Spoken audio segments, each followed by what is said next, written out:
your blood tests are back and the doctor said, yep, your iron levels are low, you need to take an iron supplement, good luck.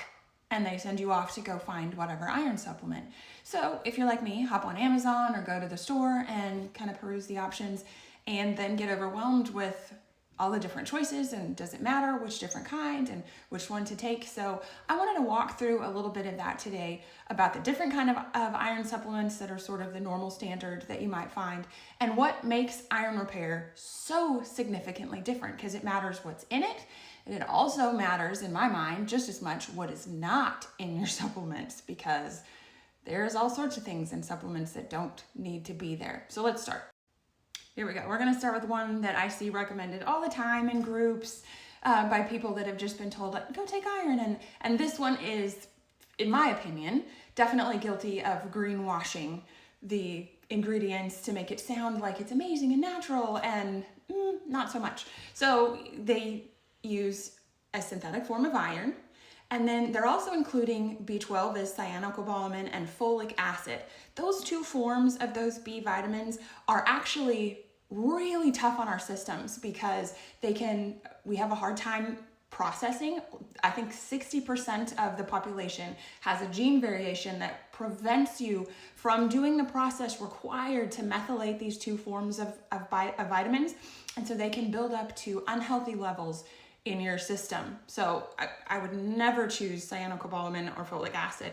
And then you can also look, there's all sorts of other added ingredients here to make these hard tablets, because they have to compress the tablet so tight that oftentimes the tablet won't dissolve where it's supposed to in the gut. So this is one that's very commonly recommended, but it's got that synthetic form of iron. Here's another really popular common one that I used to see when I was looking for iron supplements. This one is ferrous sulfate, which is one of the worst offenders for gastrointestinal distress when you're taking iron. It is so rough on the system.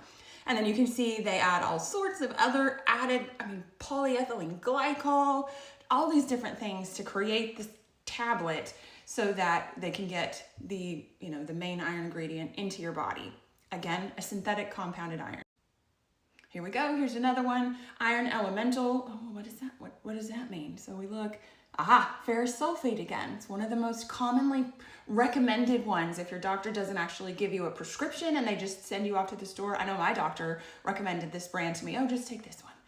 But if you go looking at all of the, titanium dioxide, red like 40, yellow, what, polyethylene glycol, talc, why is that necessary in a supplement that I'm going to put in my body every single day for, oftentimes we have no idea how long, because we don't know how long it'll take to restore our iron levels. And so when I was looking, this was not okay with me.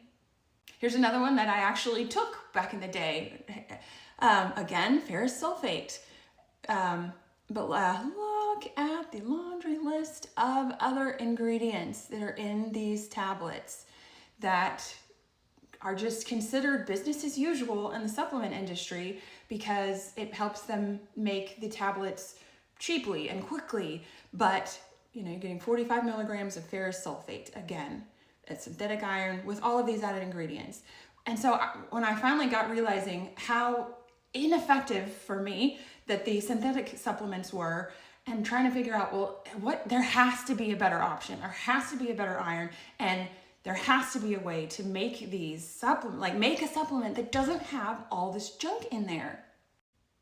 So that is why, after years of working with manufacturing partners and chemists and research and development teams, we formulated Iron Repair, which uses a natural form of iron that our bodies are readily able to absorb. And in this formula, this is Iron Repair Plus, we included the B vitamins that are so important, because oftentimes when we're low in iron, we're also low in these co-nutrients, and our bodies use them in synergy to restore optimal iron levels, healthy red blood cells. And so, but we used the methylated versions of these B vitamins so that your body is easily able to absorb what it needs and then flush out any extra that it doesn't need. So, and then if you look, so we've got a bovine gelatin capsule, so you don't have that nasty compressed tablet, and L-leucine, which is just a simple amino acid. Nothing else, no funky other added ingredients and colors and no other nastiness. Then we also have Iron Repair Simply that doesn't have the B vitamins. If you are sensitive to methyl vitamins or the methyl Bs, or you already take them, you can do Iron Repair Simply that just has that non-GMO, grass-fed and finished bovine spleen iron. And again, a clean ingredient panel. So something that your body readily absorbs that doesn't cause the intestinal distress and discomfort, and an ingredient panel that you can feel good about.